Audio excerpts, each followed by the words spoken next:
Bismillahirrahmanirrahim. Assalamualaikum warahmatullahi wabarakatuh. Alhamdulillahilladzi hadana li hada wa ma kunna linahtadiya laula an hadanallah. Asyhadu an la ilaha illallah wa asyhadu anna Muhammadan abduhu wa rasuluhu nabiyya ba'da. Rabbi shrah li sadri wa yassir li amri wahlul 'uqdatam min lisani yafqahu qawli amma ba'du. Alhamdulillah puji syukur kita panjatkan kehadirat Allah. Pada kesempatan kali ini Allah mempertemukan kita dalam kondisi mudah-mudahan imannya senantiasa meningkat, terutama di bulan Ramadan ini.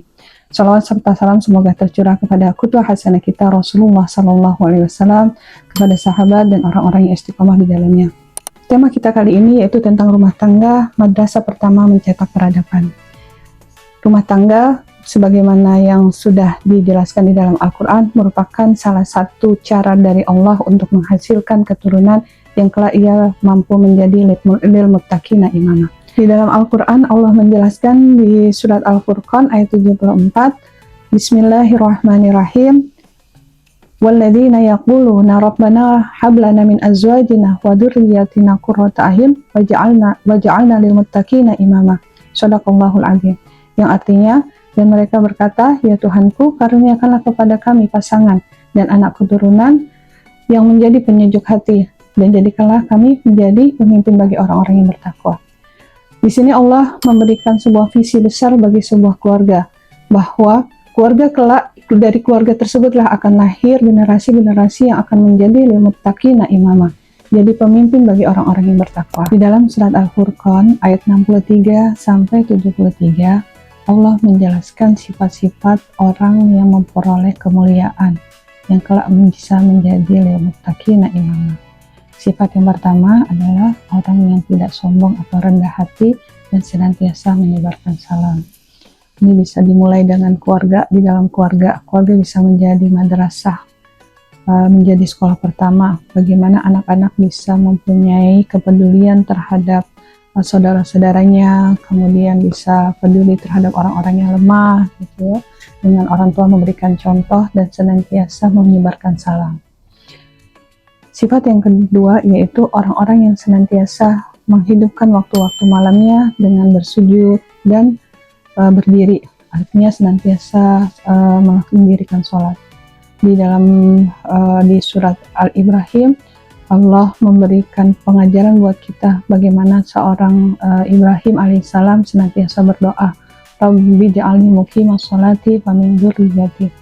Nabi Ibrahim berdoa agar kelak anak cucunya menjadi orang-orang yang senantiasa menegakkan sholatnya, karena kita tahu bahwa sholat itu adalah mencegah dari perbuatan keji dan mungkar. Sifat yang ketiga adalah orang-orang yang senantiasa berdoa, gitu ya.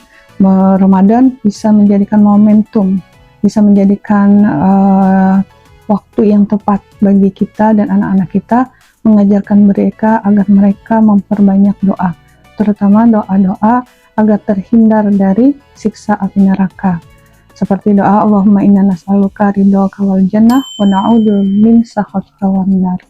Jadi doa-doa tersebut harus kita senantiasa panjatkan dan ajarkan kepada anak-anak kita agar mereka juga menjadikan itu sebagai sebuah habit dalam kehidupannya, bahwa neraka itu adalah sesuatu yang memang harus dijauhi. Ketika harus dijauhi, begitupun pula dengan segala perbuatan yang mendekatkan diri kepada jalan menuju ke neraka tersebut. Sifat yang selanjutnya yaitu orang yang senantiasa berinfak.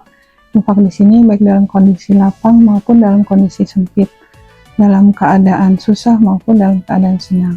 Jadi membiasakan anak-anak kita untuk senantiasa berinfak dalam kondisi apapun, meski itu cuma sedikit.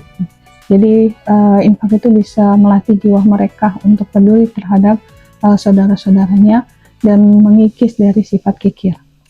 Sifat yang selanjutnya adalah tidak menyekutukan Allah, kemudian tidak berzina dan tidak melakukan pembunuhan tanpa alasan yang benar.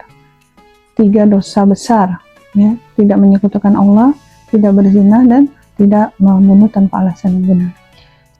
Sifat yang keenam yaitu senantiasa bertobat. Momen Ramadan bisa kita jadikan sarana untuk mengajari anak-anak kita bagaimana kita membiasakan mereka untuk memperbanyak istighfar. di setiap kondisi, terutama di kondisi-kondisi memang sudah Allah anjurkan, seperti selesai melaksanakan sholat, atau ketika waktu-waktu mustajab, atau dalam kondisi ketika kita sedang mempunyai waktu luang. Jadi momen Ramadan bisa kita jadikan sebagai pengajaran bagi mereka gitu ya, untuk memperbanyak agar mereka terbiasa dengan memperbanyak istighfar.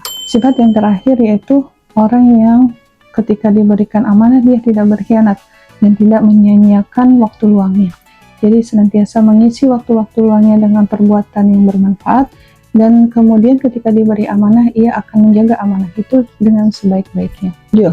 Inilah 7 sifat yang Allah jelaskan di surat Al-Furqan, yang tentunya masih ada di penjelasan di surat-surat yang lainnya yang bisa menjadi panduan bagi kita agar kita bisa menjadi orang-orang yang bertakwa. Namun dari ketujuh ini harapannya kita bisa mendidik, kita bisa menjadikan keluarga kita sebagai madrasah untuk melahirkan generasi-generasi yang mampu memimpin orang-orang yang bertakwa, yang bisa membangun peradaban yang lebih baik lagi.